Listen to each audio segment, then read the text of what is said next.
We had to study.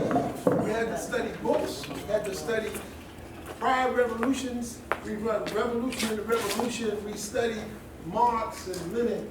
We studied the revolution in Guinea by Councilmember Brown. I can tell you the books, I can keep naming them all. We studied the revolution in Haiti. You know, if it wasn't for Haiti, we would all be speaking French right now. Haiti stopped Napoleon not once but twice. This, you know, so I just want to let you know it's not a joke that you learn about the relevance of yourself. You learn about the relevance of yourself and your role in history. That's what this is about. So let me start out and let this act Dr. Walter Palmer. Please speak a few remarks, then we leave. Thank you so much. Thank you. Thank you, God. On October the 10th, Jannie Blackwell sponsored a resolution in City Council commemorating the work I've been doing locally and nationally, internationally on social justice, fighting for social justice. And Jannie, I first met Lou when he ran for City Council. What year was that? That's 1975. Yeah. So I've known the Blackwells since 1975. He was in the state legislature before he went to City Council. Before that, yes. Lucian Blackwell and I became really political allies, and many times we had many differences. And I'd get very angry at Lou and would walk away, but I guess he was saying, Wall will probably be back, and he was right. I'd come back. I was a hard-headed, right? I had to learn the hard way. But when Jannie offered the resolution for me, the resolution was for 65 years of work. And at that meeting, we had several hundred people showed up. Sure did. I introduced my oldest daughter, who was 60 years old. I introduced my oldest son, who was 64. I turned 85 on that one. And I said, you know, it's been said that if you live long enough, there'll be nobody who remembered you when you were in elementary school. And I brought someone to the meeting who remembered me since I was 5 years old. She was 100 years old. And what I talked about was the whole connection between youth and the elders. No society sustains itself unless young people and older people are connected. We have to live and love and fight for the young. We have to be replaced. We have to train them to replace us. And that's, Andy, you know that's the work I did all my life, right? But I tell you, when I think of Jannie Blackwell, I don't know how to frame it. I have not gotten over the fact that she was betrayed and denied to be continued counselor in our district. Most people don't want to say it. I say it. So the 100-year-old woman got up to say how she remembered Walt Palmer. She said, all I can tell you is he was a fighter from the time he was a little boy. He fought everything and everybody. He fought for everybody. He never stopped fighting. I went to jail a number of times from the time I was 12 years old, fighting in the streets, burglary and theft. I was what they call a juvenile delinquent. I was stabbed 3 or 4 times before I got to high school. I was shot before I got to high school. So I knew what metal, I knew what steel, I knew what hot lead was like. By the time I was 40 years old, I had broken every knuckle in both my hands, fighting. I never ran from man, woman, child, or beast. You attack a child, you attack a woman, you attack an elderly person, I was your worst rump. I was your worst nightmare. I grew up in a community where people protected the young and the elderly and the women. I'm living in a time now where that's all absent. Yeah. Marilyn remembers. Jannie, I'm so angry, I need to get over it. Because out of every adversity, there's an equivalent benefit. And your time is to come. When I did all that fighting, and then in the civil rights movement, the Black Power movement, I went to jail all over again. But I found out it was something worthwhile going to jail for. And to this point in time in my life, I'll fight and go to jail for the things I believe in. Not too old to don one of those orange suits, okay? But when I think about the sacrifice that I made personally, I'm trying hard, Muhammad, I'm trying so hard, Dolores, not to be a bitter old man. When I watch how our lives, those of us who went before, and how so many people benefited and never contributed. And how they made sure that them and their families and their children took the benefit from the work and the suffering and the sacrifice so many of us made. Joffrey, you know what I'm talking about. Joffrey recruited me for 25 years. We marched for Nelson Mandela. Who puts up 25 years of their life? What do you have to show at the end? It's not easy. When I see something like what happened to Jannie happen, it makes me reflect on my life. Why? Who would do that? Loss of family, loss of friends, loss of loved ones, loss of fortunes. Who would do that? And only because of God, I think, that I continue to stay on the right track. Do not go out of the world being bitter. Keep the passion, keep the drive, keep the fight. Don't be bitter. But it ain't easy. It ain't easy. When I see Jannie Blackwell, it's not about her. That election wasn't about her. But I see what had happened to her. And I see the people who stayed around her, the people who betrayed her. People who should have been there for her. That's right. After 50 years of service. It's hard not to be angry. But only my love for you, Jannie, helps to heal some of that. And I wish you really all the best, no matter where you go, no matter what you do. I promise you, I'll be there for you. Thank you. As you always been for me.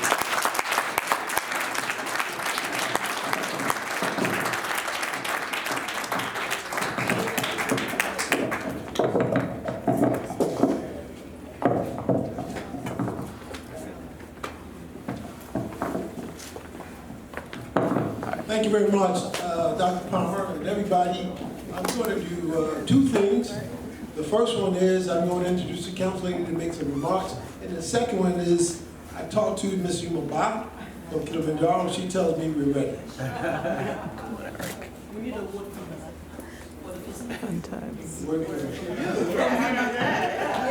Well, let me just say, this is a very auspicious occasion for all of us, because many of you started with the commission, some started with Echoes of Africa, and some started with Africa that was even before that. And I hope that we have, through our trials and tribulations since 2005, we've come a long, long way. Under the leadership of Councilwoman Jannie Blackwell. It's just been phenomenal. And believe it or not, we are the #1 across the United States. And as much as y'all argue and holler at me, believe we #1. There's no other city in the United States of America has a commission like this that has been as active in our community, and more importantly, under her leadership, we've been able to bring all the diverse communities together. In fact, we had a meeting one time several years ago. I think both of you debatteurs was there. They were fighting. This was during the Civil War in Liberia, and we had some Madingas here and some other guys. And I said, wait a minute. The council lady said, wow. I said, wait a minute. You can't fight that war here in Philadelphia. The problem you got here in Philadelphia is that you were black. And when you go outside, nobody's going to ask you whether you're Madinga, Susu, or whatever. They're going to beat you up or shoot you because you're black.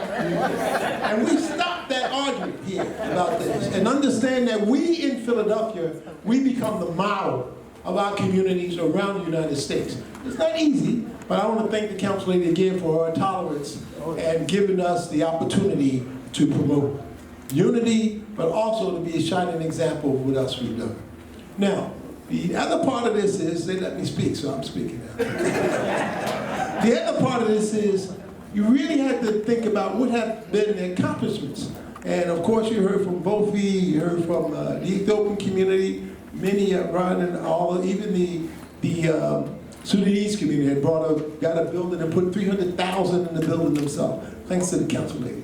And we still have other communities that are putting buildings together, and I know, Madam President, Ethiopian community on the top of the list. We know we can get there. But the idea is the economic impact that each of you make in your community by virtue of the services you're providing to the community, or buying property and fixing it up so that the community will be more endowed wherever you might be. So that's she's helped us do that too. Let me say, most recently, we've been fighting for years. And as Walt said, you never give up the struggle. But I want to announce to you, this year, just several months ago, American Airlines have announced its first flight from Philadelphia to Africa, Morocco. No, that's not all. You can't have a flight from Philadelphia, Africa, and don't have no Africans. I know white people going there. So we have Mr. Vofi. Vofi is on that committee. Victoria Sonomi is on that committee. Myself and other people from our community are on the committee that will be launched this weekend, November 15th. Yeah, so that's a great accomplishment to help trade, to help tourism, especially the tourism in our community. And we'll talk to you more about that. The second thing that was announced this week, thanks to the council lady again, direct shipments from San Pedro and Cote d'Ivoire will be coming to Philadelphia Port late this year, early next year. We had the Prosper Africa program with the entire federal government delegation come to talk to us about Prosper Africa, and we will probably end up, before the year is out or early next year, having Philadelphia named the first African trade hub in the United States.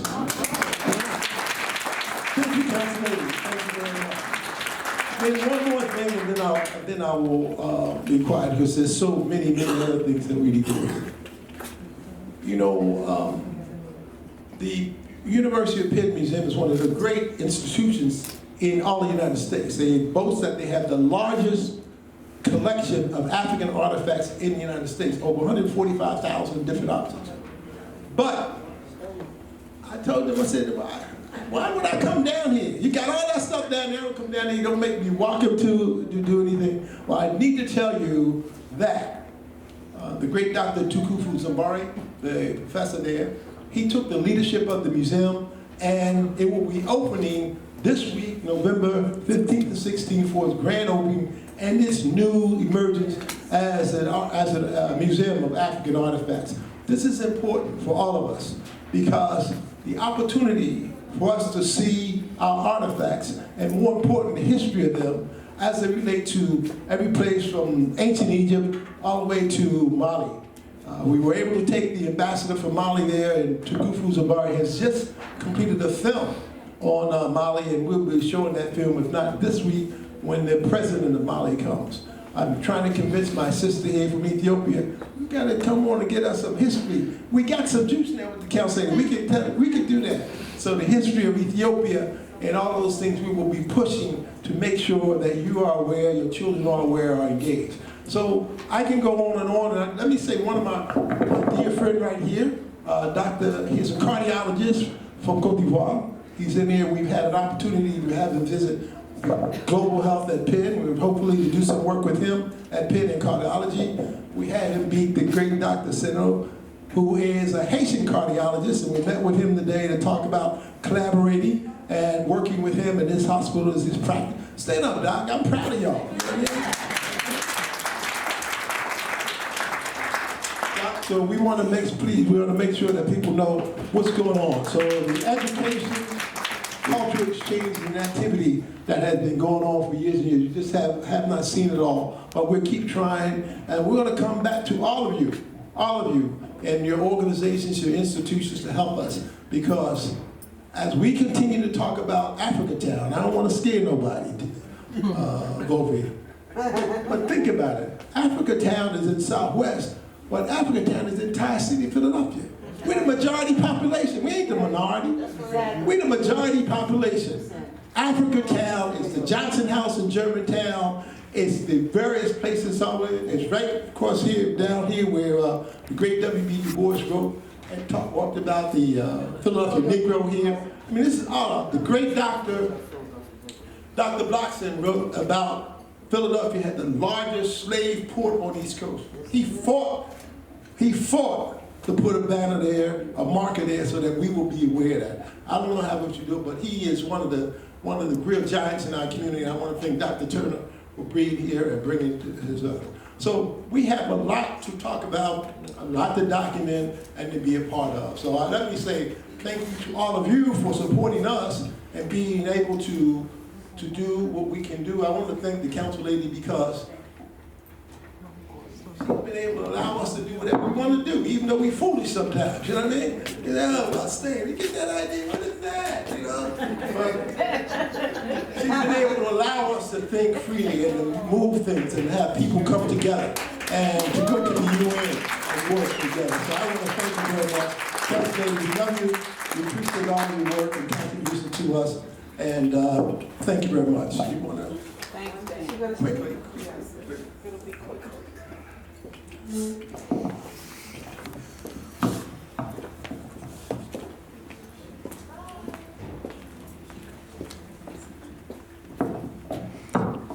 Reverend Sonia.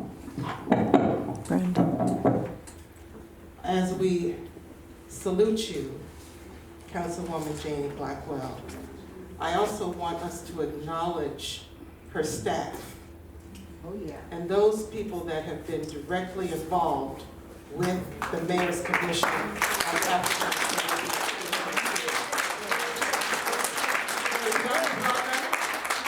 in the back there, who is always there. Whatever we need, set up chairs, take down chairs, clean up, and all of that. And that's the legacy. You teach the young people so that they can replace us. You know, we don't know where your journey is going to go, but this experience certainly has given you a lot, I'm sure. And we want to acknowledge Dolores Mohammed, Yes. who is her friend, who stood by her through it all. And you know what I'm talking about when I say through it all. She has been there, she has been steadfast, she's been an advisor, supporter, and a great friend. And we want to acknowledge Belinda Church. Yes. I don't see her tonight, but I know her handiwork is on the table. That's right. Everything that you see put together. Belinda Church, and she was out for a while, but she came back, but she's someone, the phone will be ringing off the hook and we're asking for this, that, and the other. Belinda Church, let us not forget. And there are others, but just her staff and the people that support this work of the Mayor's Commission on African and Caribbean Immigrant Affairs. And we say thank you, Councilwoman Blackwell, for the people that you selected Thank you. to be around you, that you could trust, Thank you. that could help carry the mission forward. Thank you. So we say thank you to Stan Stroder for walking with Councilwoman Jannie Blackwell. And it is our honor and our pleasure to be able to witness what God has in store for you in the next chapter. Thank you again. So ladies and gentlemen, please give a big hand, the Honorable Councilwoman Jannie L. Blackwell. Thank you. Thank you, everyone. You know I would not have asked all of you to do all you have done. Thank you. Thank you. Let me say thank you. Let me, as always, thank our Creator. And let me thank Him for this life of service that He's given me. You know, my mission is service. I've enjoyed every moment of it. Let me go specifically to this commission. Dolores and I were sitting in her own home and talking about this. She was sitting at the computer, which she is where she always is, if ever you see her. She's sitting at the computer. We talked about this and she sat and got it all together. We're discussing it, what the rules should be, and we were gonna request this of the mayor, and then we even talked about, we said, my goodness, who should lead it? And we talked about this young man here, who has been our brother, whom we love. We couldn't have a better leader than that. Dolores Muhammad and I are best friends. We've known each other since before she went to Africa, since we were both 18. So we go way back, and we've come a long way in our journeys to certainly try to make this world a better place. I thank each and every one of you. We could not have done better with Stan, and Stan is really such a visionary, such a leader, such a focus, keeps it all going. And we talked about that young man. I don't know whatever happened to him. He came to our meeting. Some of you were there. He started arguing about his war in Africa and what everybody had better do, which side they should be on. And that's the only time I ever saw. I said, oh, Stan said he grew up and he was rough and he was from the gang. He was right. Stan dealt with him. That's the only time I've ever seen Stan do that. He had to get that young man straight, and he was going to take over our whole meeting. My goodness, wanted us to solve his war all the way there, and we were all going to stand on his side. But Stan let him know, and he came a few times after that, but if he couldn't start a war, he wasn't interested. But how can I say thank you to each and every one of you? All of you who are leaders in your own right, individuals with unique goals and unique visions for the people you represent, people from Africa, people from the Caribbean, people from here. It has just been a wonderful, wonderful opportunity. It's been a wonderful opportunity. There's so much that we've managed to get done, as Stan says every now and then. And we know it's about doc service. No matter what you accomplish or what you don't, you have to always try to do right, to follow God's will, try to do right and try to service other people. Because we are people, obviously all of us, because we're leaders in this room, all of us are leaders, and God gave us a mission to try to help people in our communities that we represent. And so many accomplishments have happened because of the leadership here in every field.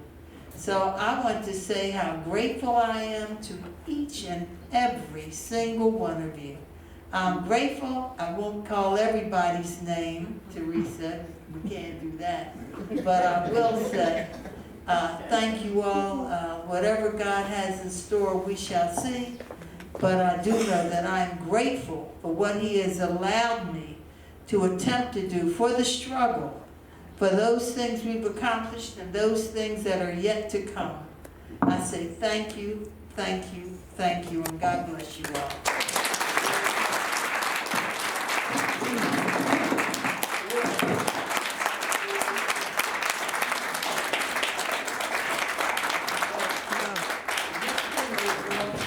If the ladies can line up, and the gentlemen can get behind the lane. Okay, that's the end of the formal proceedings. The Mayor's Commission on African and Caribbean Affairs celebrating the Honourable Jannie Blackwell as she leaves the office of councilperson.